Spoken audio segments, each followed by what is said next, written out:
को जो फिगर्स आपको दिए थे सीटों के मुकाबले में, वो तो आपको पता है कि मुक गया शो।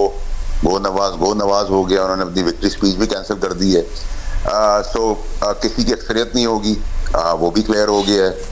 और कराची के नताइज में yes there is a surprise कि MQM की सीटें कंफर्टेबली ज़रा ज़्यादा हो गई हैं, और क्योंकि लोड बहुत है जनरेटर के ऊपर तो सिस्टम भी बैठ गया है।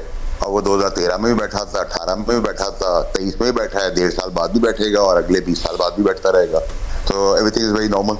वैसे वाडा साहब, आपकी ज़ाहिर प्रेडिक्शन बल्ले के हिसाब से भी सही साबित हुई। अब आप कह रहे हैं कि आपने कहा था आज़ाद उम्मीदवारों के हवाले से, वो भी सही साबित हुई है। अगर ये किंग मेकर होंगे तो सेटअप होगा क्या, किस किस्म का सेटअप आप देख रहे हैं? देखिए शाहजेब साहब, अगर आप इस सिस्टम को 1.5-2 साल, 2.25 साल चलाना चाहते हैं तो उस सूरत में तो एडवाइस भी ये होगी और तरीक़ेकार भी ये होगा, कोलिशन बने, PDM2 बने।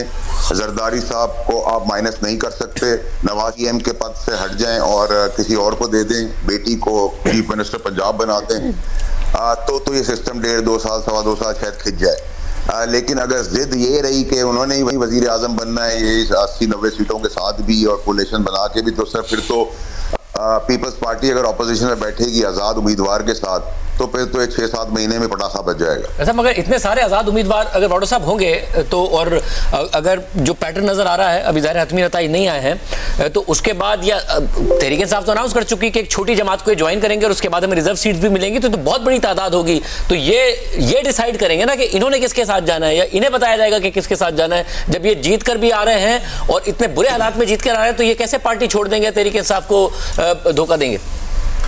देखिए शाहजेब साहब, जो इसमें रिकग्नाइज्ड फेसेस हैं, जैसे सलमान अकरम राजा साहिब टाइप लोग जितने भी हैं, वो तो नहीं छोड़ेंगे और ऑपोजिशन का हिस्सा बन जाएंगे। लेकिन बाकी तो फॉर सेल लगी हुई, विंटर सेल शुरू हो गई है, व्यापारी आ चुके हैं इस्लामाबाद में, और सीजन में स्वेटर भी अच्छे हैं और सस्ते भी हैं, तो वो तो बिकने बिकाने वाला मामला तय हो चुका है। तो जो रिकग्नाइज्ड फेसेस हैं वो ऑपोजिशन में चले जाएंगे, जो अनरिकग्नाइज्ड हैं, जो बल्ले या PTI की इन्फ्लुएंस या उनकी उस पे आए हैं, वो तो आधे से ज्यादा तो बिक चुके हैं।